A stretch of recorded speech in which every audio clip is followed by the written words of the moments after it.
Nah, kalau kita sudah merasa memiliki saudara yang dinamakan saudara empat itu tadi, ayo kita hormati. Kalau dia merasa dihormati, otomatis dia itu akan membantu pada kita selama kita ada kemauan. Tanpa diminta? Tanpa diminta itu sebetulnya. Terus tetapi ada cara-cara tersendiri untuk melakukan penggugahan. Jaluk, dipeksa iki. Ayo.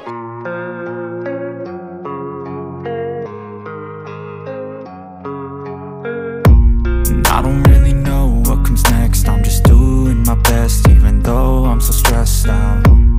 Everything just feels like a test that I fail, so depressed when I can't seem to get out. But something deep inside won't let me quit. I swear that I'm inspired by all this.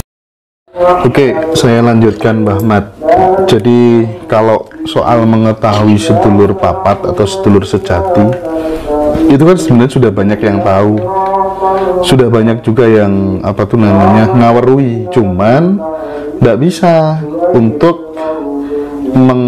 ibaratnya ya memerintahkan ya, disuruh untuk membantu kita mau kemana-mana supaya selamat, bagaimana membantu mempermudah mencari jalannya rezeki dan seterusnya gitu. Nah, kira-kira gimana itu teknisnya Mbah Mat? Bisa diterangkan? Gini, kalau kita ingin menggunakan itu, kita harus diawali dengan dibuka. Kita mempunyai kolbu kita ini dibuka. Setelah dibuka, nah ini lepas saudara kita ini yang selama ini keliling kemana-mana, nggak pernah direken sama orang. Karena nggak direken dia pergi kemana-mana. Kayak apa aku melok jeragan ini, nggak tahu diopeni, nggak tahu kayak kan gitu. Kalau kita buka jebret, dia akan balik. Nah, setelah kembali inilah kita ajak ngewangi opo ae wis. Dijak elek gelem, dijak apik gelem, manut awak dhewe jeragane. Tergantung kita yang nyetir. Pengendalinya di kita. Isine Al-Qur'an 30 juz mau nek gelem metani nek jerone awak iki ana lengkap. Contoh kecil, kene apa waliku kok cuma 9? Kayak apa? Kok gak 10 Pak, enak hitung-hitungane gampang. Nggih. Nduk awak dhewe iki ana, waliku rata-rata kesebute sakti. Sampeyan jegur nang laut, mlebu nggak kuping sampean? Lebet. Mlebu nggak nang irung? Sakti kan? 9 sampe deleki bolongan sampean. Ono 10 kang pinutup. Lah nek waline 10 iki secomplung. Bolong. Lah cara penggunanya bagaimana? Ya diopeni, ya disajeni. Digugah. Selama ini dek iku enak-enakan, gak pernah tak kongkon, gak pernah dikongkon wong. Mangan sampean lugur ae, diamput kari meso. Kari enak-enake lugur, padahal iku ditampel, dijaluk karo dulur dhewe, gak tanpa sadar kita. Nah, sebentar, saya respon sedikit ya Mbak ya. Misal kita makan nih ya, ini kan makan nasi goreng nih. Itu kalau teman saya di Bali, disisihkan sedikit. Nah, katanya untuk sedulurnya. Itu sedulurnya tahu dan seneng nggak kayak gitu misalnya? Seneng, tahu. Meskipun tidak dipasrahkan, secara otomatis. Secara otomatis, karena dia lebih sayakti itu tadi daripada kita. Dia menghargai berarti ya. Nah, menghormati, eling. Nah, aku duwe dulur. Ya Allah. Gitu. Kalau orang Bali lebih menghargai seluruh apa yang ada di alam ini, yang telah memberikan kehidupan pada kita. Ya toh? Nek wong Jawa biyen ono sajane tapi wis mulai lerep dengan adanya modernisasi. Iya. Biyen saat panen raya mari kondangan selamatan nduk tengah sawah. Saiki eman. Karena apa? Durung dipanen, durung digawa mulai wis ditebas. Tengkulak-tengkulak. Durung tandur wis diutangi dhuwit, ketika panen wis kentekan dhuwit. Wis gak melok duwe. Kabeh opo sing kabeh selamatan. Inilah tradisi ini dantek habis. Kikis dengan modernisasi, kikis dengan kekejaman sesama manusia.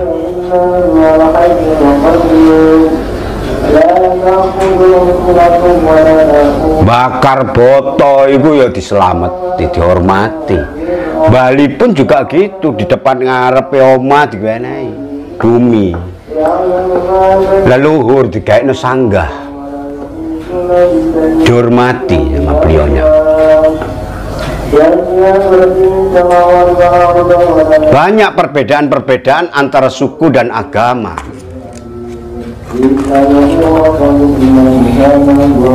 Enggak, itu untuk jenengan maksudnya. Perbedaan dari suku dan agama ini banyak perbedaan-perbedaan. Di antaranya sekarang perbedaan itu yang sangat signifikan ketika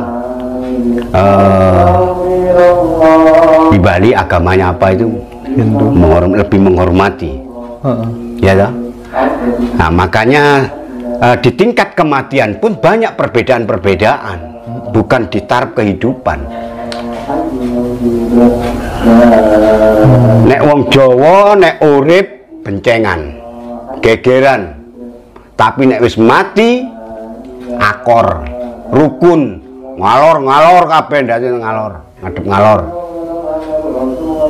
Di Kristen kalau hidup dia sangat rukun, saling menghormati, saling membantu ketika masih hidup, iya kan? Tapi ketika mengalami kematian, bahkan diobong, bahkan ngadep ngalor, bahkan ngadep ngidul, monggo. Di agama Hindu pun, Buddha pun juga seperti itu. Iya. Tinggal kita mencernanya seperti apa, memprioritaskan kehidupan atau kematian.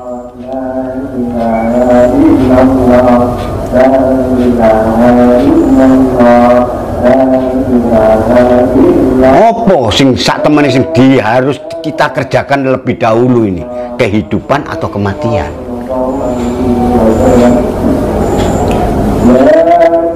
Tinggal pilih itu.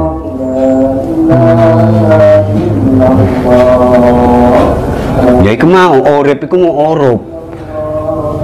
Kene mati kono muncul kelahiran.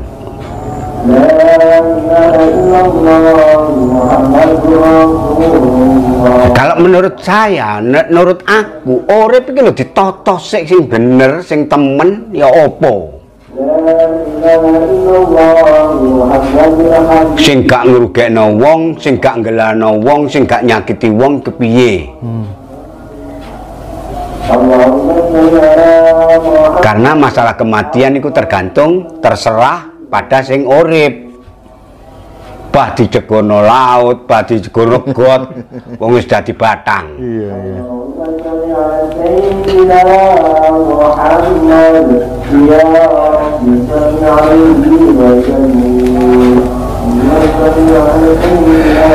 Nah, kalau kita sudah merasa memiliki saudara yang dinamakan saudara empat itu tadi, ayo kita hormati.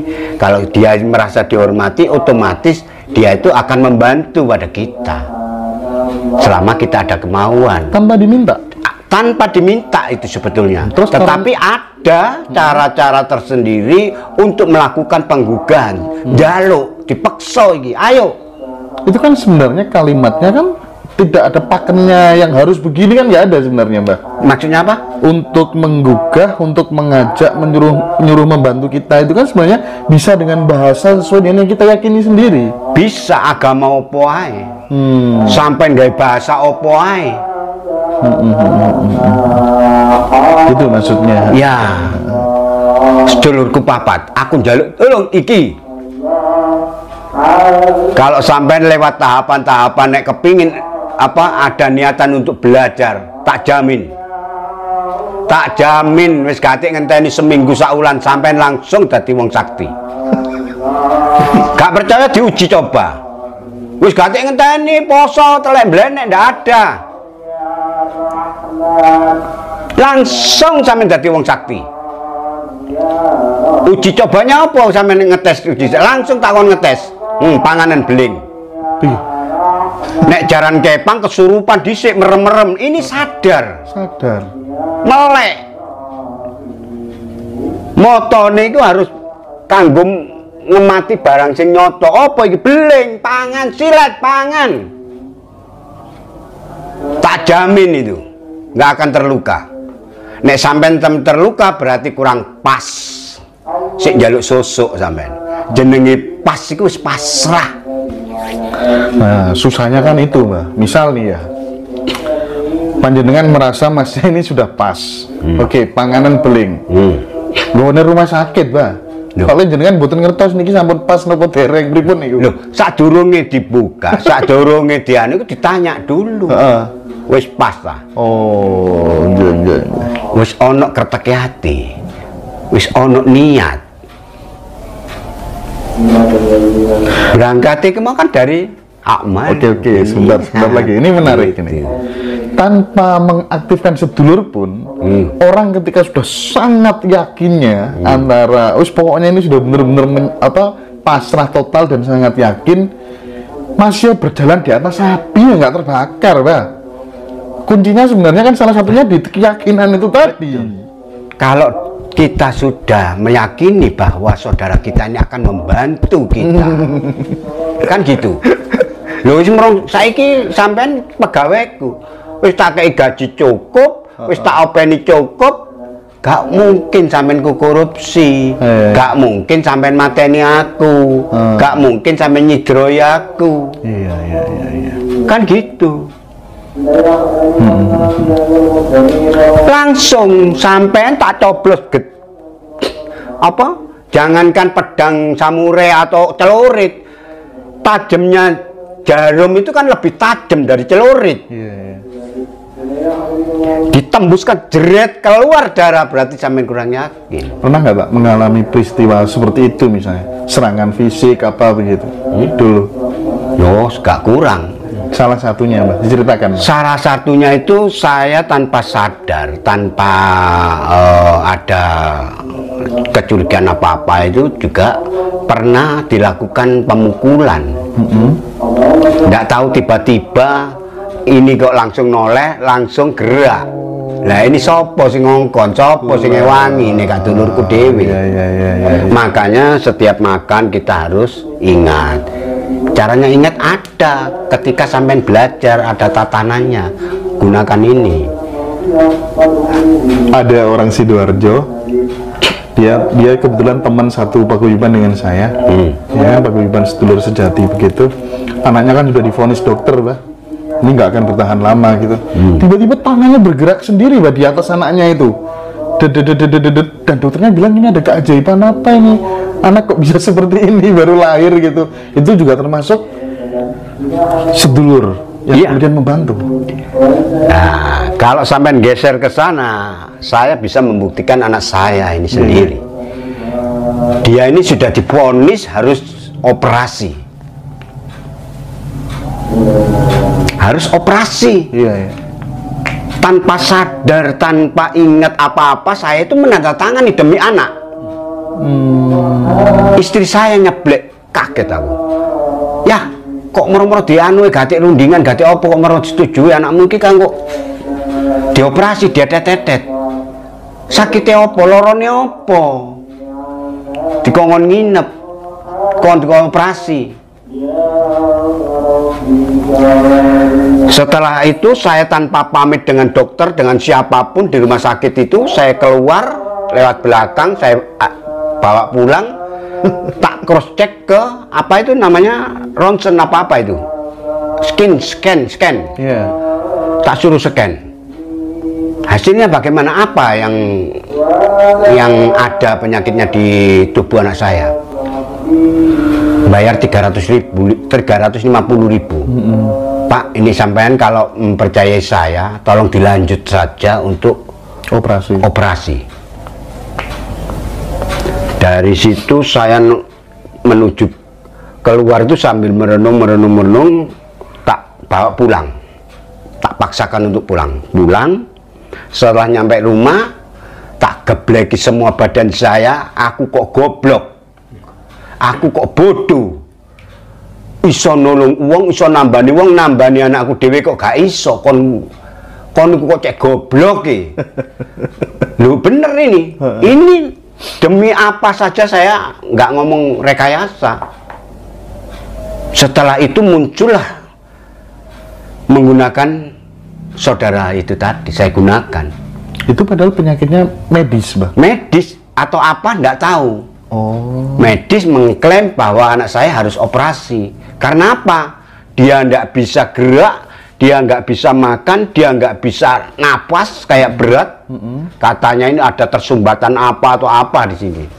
Iya. Setelah saya sembuhkan sendiri, tanpa menunggu berjam-jam, langsung dia bisa nangis, langsung dia minta makan. Ini kalau tidak salah bongkar ini sudah mengalami 2 kali atau 3 kali. Dia dulu dipotong nggak bisa ini, nggak tahu dia mempunyai kelebihan apa secara rambutnya nggak bisa dipotong. Saya tak kasih tunjuk contoh fisiknya anak saya waktu masih SD sampai kelas 6 bisa ditanda, bisa di cross check di sekolahnya. Nah, suatu ketika saya dipaksa oleh oleh gurunya. Ini anak saya. Oh, dulu itu ya, Mbak ya? Ya.